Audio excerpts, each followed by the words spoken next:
exactly the same moment as the new theories in astronomy, that the Earth is not the center of the world, that the sun does not move round the Earth, are being developed by those who, from the Church's point of view, would call Mother Church into question and threaten its scriptural and divine authority. As the war raged over the very nature of the universe, two men would emerge, wielding light and colour as the weapons with which they'd settle the matter once and for all. On the Catholic side was René Descartes, and against him, Isaac Newton. The Church needed to show that what it said was true, the set of undeniable rules with which no one could argue.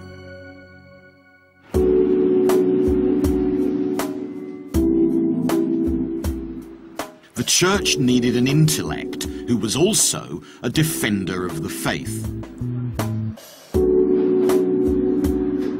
And they found one in the unlikely form of a coffee-house philosopher. René Descartes was the second son of a wealthy landed family from central France. He thought that all there is in the world is just machinery, including our own bodies. He thought that food was just a kind of fuel for these bodies. Descartes believed that this idea would be the perfect theory for the Church. God, he said, was the ultimate clockmaker. Descartes likened the universe to a giant machine, created and set in motion by God, and obeying a set of predictable rules. And where this really counted was in his understanding of light. Light, he thought, could be completely understood through mechanics. Descartes' starting point to proving his mechanical system was to focus his attention on what he believed to be the ultimate optical instrument, the eye.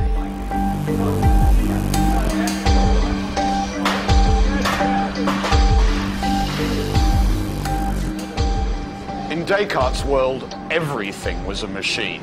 Animals and humans too. As far as Descartes was concerned, the only difference between beasts and humans was that humans have souls and animals just don't. If animals are machines, then the way to find out how the cogwheels that make them tick actually work is to start cutting them open, to make the flesh and blood speak. And that's exactly what he did to eyes. If he could show that the eye was a machine, then, he argued, that would be proof enough on which to stand his entire theory. Well, we have here a cow's eyeball, and I'll just trim off the spare tissue around it. This is exactly what Descartes would have had to do. He said he scraped it off. I'll use a pair of scissors. So I'm going to make a few incisions in the eye so that I can get at the lens. So I'm just cutting the lens clear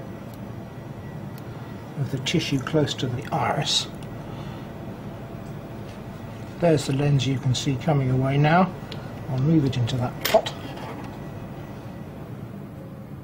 Well, I've got a picture of Descartes himself here, so let's try and have a look at our picture of Descartes and seeing what I can see through the lens itself. It was the first real demonstration that the eye produced an inverted image on the retina. Up until then, there were various theories for how the retina detected the image, but we now know, of course, from Descartes' work that it is an inverted image. Of course, we don't see it inverted because the nervous system corrects it for us with the wiring into the brain, so that we actually get the world up the right way.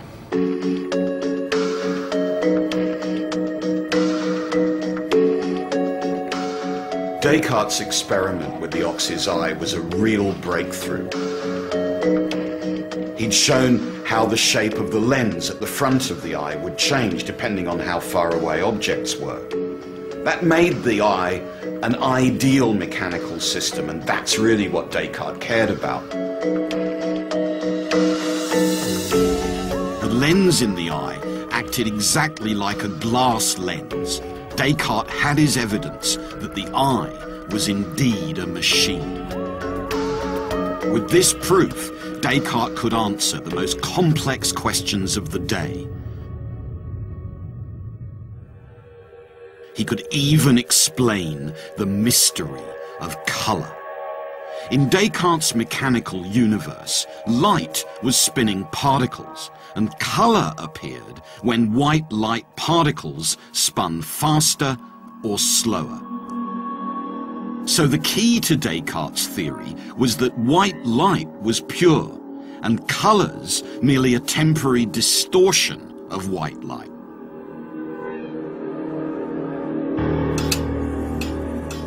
A mechanical universe built by an orderly, systematic God was exactly what Rome needed to reassert its claim that the Catholic Church alone truly understood the workings of the universe.